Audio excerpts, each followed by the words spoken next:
Hello everyone, welcome back to our YouTube channel study hub. आज की video में हम डिस्कस करेंगे Indian national army, Azad Hind Fauj. ठीक है, अगर आपने हमारे प्रीवियस लेक्चर्स नहीं देखे हैं तो विज़िट करें हमारे यूट्यूब चैनल स्टडी हब पर और हमारे प्रीवियस लेक्चर्स ज़रूर देखें। हमने लास्ट लेक्चर्स में पढ़ा है क्रिप्स मिशन, ठीक है, 1942, क्विट इंडिया मूवमेंट 1942। तो ये सभी मूवमेंट जो हैं वो इंडिया में चल रहे थे। इसके साथ ही कुछ ऐसी एक्टिविटीज़ जो हैं वो इंडिया में और इंडिया के बाहर हुई, जैसे कि फॉर्मेशन हुई इंडियन नेशनल आर्मी की। क्यों हुई? ब्रिटिशर्स को इंडिया से निकालने के लिए, ठीक है, एक आर्मी बनाई गई। तो वो सब हम इस लेक्चर में पढ़ने जा रहे हैं। सबसे पहले हमने पढ़ा कि वर्ल्ड वॉर सेकेंड जो है वो स्टार्ट हो चुका था 1 सितंबर 1939 में, ठीक है। तो इस वजह से जो साउथ ईस्ट एशिया में ब्रिटिशर्स की कुछ कॉलोनीज़ थी, जिसमें Philippine, Hong Kong, Singapore and Malaya peninsula, इन सभी कॉलोनीज़ पे जो जापान था वो अटैक कर रहा था, ठीक है। अब ब्रिटिशर्स जो थे वो इंडिया में थे। अब नेक्स्ट टारगेट जो था वो इंडिया था, क्योंकि ब्रिटिशर्स यहाँ पे थे, ठीक है। इंडियन नेशनल आर्मी, दूसरा नाम है आज़ाद हिंद फौज, क्रिएट हुई सिंगापुर में और फाउंडर कौन थे? मोहन सिंह। तो ये क्वेश्चन जो है बहुत बार पूछा जाता है और मोस्टली बच्चे जो हैं वो गलत करके आते हैं। ये सिंगापुर में क्रिएट हुई और इसके फाउंडर थे मोहन सिंह, ठीक है। इसके बाद हमने लास्ट लेक्चर्स में पढ़ा था कि वर्ल्ड वॉर सेकेंड जो है वो स्टार्ट हो चुका था और ब्रिटिशर्स ने 70,000 ट्रूप्स जो हैं वो इन ब्रिटिश कॉलोनीज़ में साउथ ईस्ट एशिया में भेज दी थी, ठीक है। इसी के साथ लॉर्ड लिलिथगो ने ये डिक्लेयर कर दिया था इंडिया में कि इंडिया जो है ये ब्रिटिशर्स के साथ है वर्ल्ड वॉर सेकेंड में। इस वजह से जो इंडियंस थे बहुत गुस्से में थे कि उनसे पूछे बिना ये डिक्लेयर कर दिया गया है, ठीक है।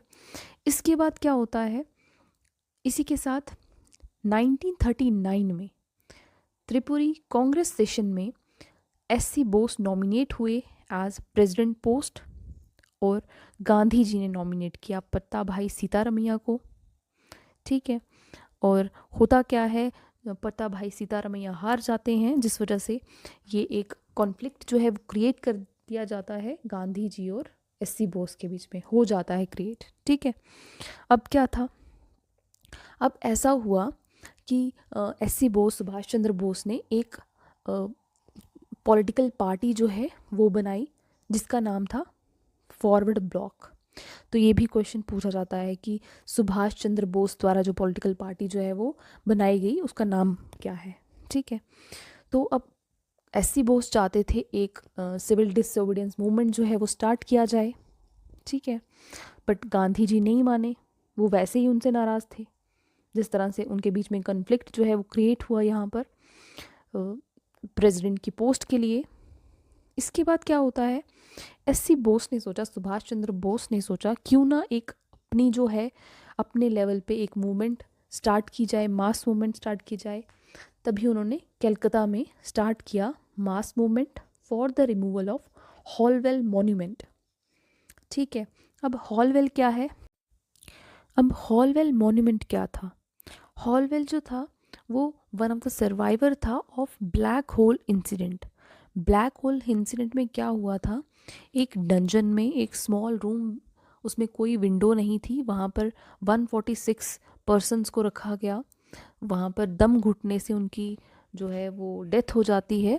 ये हमने बैटल ऑफ प्लासी जो लेक्चर पढ़ाया है उसमें डिटेल में पढ़ रखा है। तो अगर आपने नहीं देखा है तो विज़िट करें और ज़रूर देखें। तो क्या हुआ, यहाँ पर जो हॉलवेल मॉन्यूमेंट है इसके रिमूवल के लिए मास प्रोटेस्ट जो है वो बोस ने स्टार्ट किया, ठीक है, कलकत्ता में। तो ये जो है ये चीज़ ब्रिटिशर्स को जमी नहीं, उन्होंने अरेस्ट कर लिया बॉस को और he went on 7 days hunger strike in the jail, ठीक है। तो हाउस अरेस्ट कर दिया उसके बाद उन्हें, इन्हीं के घर पे एल्जिन रोड हाउस कलकत्ता, ठीक है। बट होता क्या है, सुभाष चंद्र बोस जो है वो वहाँ से किसी तरह से निकल जाते हैं 17 जनवरी 1941 में, ठीक है। इसके बाद सुभाष चंद्र बोस जर्मनी जाते हैं। वहाँ पर उनकी इंटेंशन जो है वो सुभाष चंद्र बोस को सही नहीं लगती है। तो इसके बाद ये सोचते हैं क्यों ना जापान से हेल्प ली जाए ब्रिटिशर्स को बाहर निकालने के लिए। तो ब्रिटिशर्स जो थे वो और जो जापान था, ये दोनों एक दूसरे के साथ जो है वर्ल्ड वॉर सेकंड में थे। तो इन्होंने सोचा क्यों ना दुश्मन का दुश्मन जो है वो दोस्त होता है, क्यों ना हेल्प ली जाए जापान से। तो इन्होंने क्या किया, जापान में जाकर वहाँ पर जिस तरह से रास बिहारी बोस जो थे वो उन्होंने इस्टेब्लिश की इंडियन इंडिपेंडेंस लीग 1942 में। रास बिहारी बोस जो थे ये 1915 में गदर मूवमेंट के फेलियर के बाद वहाँ पर जापान में चले गए थे। इन्होंने इस्टेब्लिश की इंडियन इंडिपेंडेंस लीग और जापान ने कैप्चर कर रखे थे thousands of British Indian soldiers, मतलब जो इंडियन ब्रिटिशर्स के अंडर आर्मी में थे उन्हें कैप्चर कर रखा था जापान ने, क्योंकि ब्रिटिशर्स और जापान जो था ये लड़ रहे थे आपस में। और इन्हें कहाँ रखा गया था, साउथ ईस्ट एशिया, जिसे कैप्चर कर लिया था, ऑक्यूपाई कर लिया था जापान ने। ठीक है, और उन्हें बनाया गया प्रिजनर्स ऑफ वॉर। प्रिजनर्स जो बंदी बनाए सोल्जर्स होते हैं उन्हीं को कहते हैं प्रिजनर्स ऑफ वॉर। ठीक है, इसके बाद क्या होता है, रास बिहारी बोस मोहन सिंह से कहते हैं कि आप INA जो है उसे फॉर्म करो, मतलब Indian national army. Mohan Singh जो थे ये एक ब्रिटिश इंडियन आर्मी के थे, मतलब जब ब्रिटिशर्स के अंडर थे, बट ये इंडियन थे। ठीक है, तो इसके बाद क्या होता है, फॉर्म करते हैं इंडियन नेशनल आर्मी।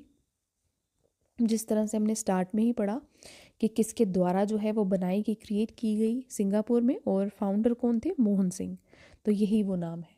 ठीक है, इसके बाद क्या होता है, वो जो जापानीज़ थे वो डाउट करते हैं इनकी इंटेंशन को और दोबारा से उन्हें सेंड कर देते हैं टू POWs, मतलब प्रिजनर्स ऑफ वॉर्स।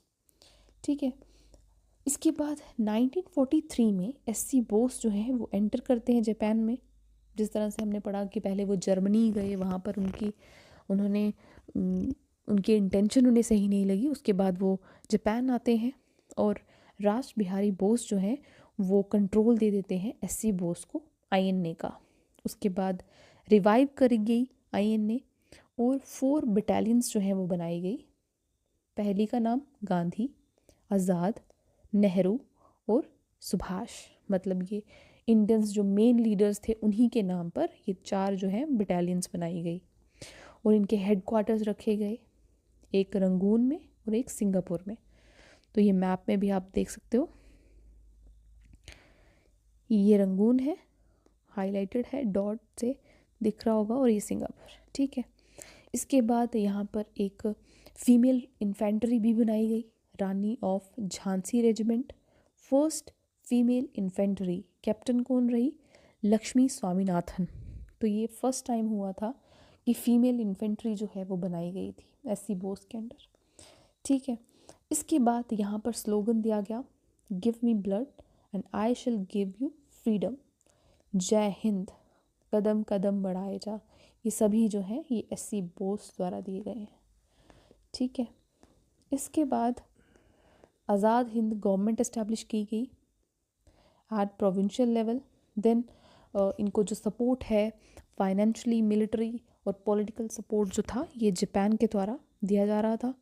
ठीक है, 1943 में जापान ने कैप्चर कर लिया था अंडमान निकोबार को।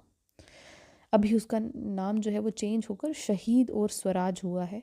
ठीक है, अंडमान का हुआ है शहीद एंड निकोबार का स्वराज।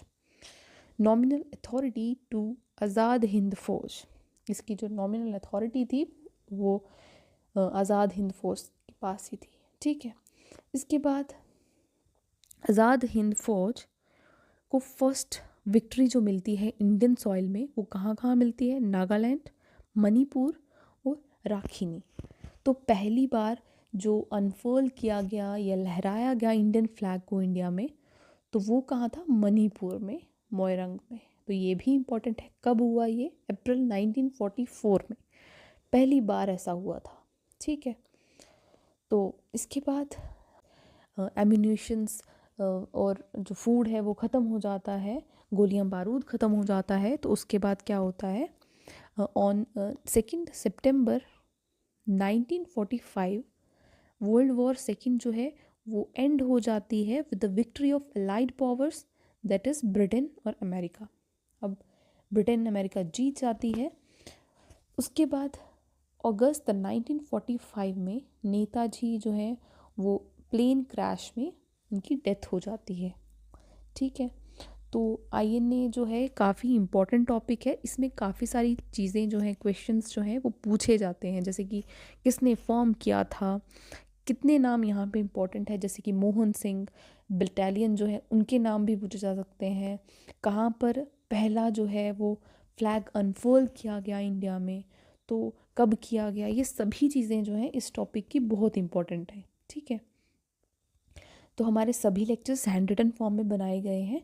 अगर आपने हमारे लास्ट लेक्चर्स, प्रीवियस लेक्चर्स नहीं देखे हैं तो विज़िट करें और ज़रूर देखें, आपको ज़रूर हेल्प मिलेगी।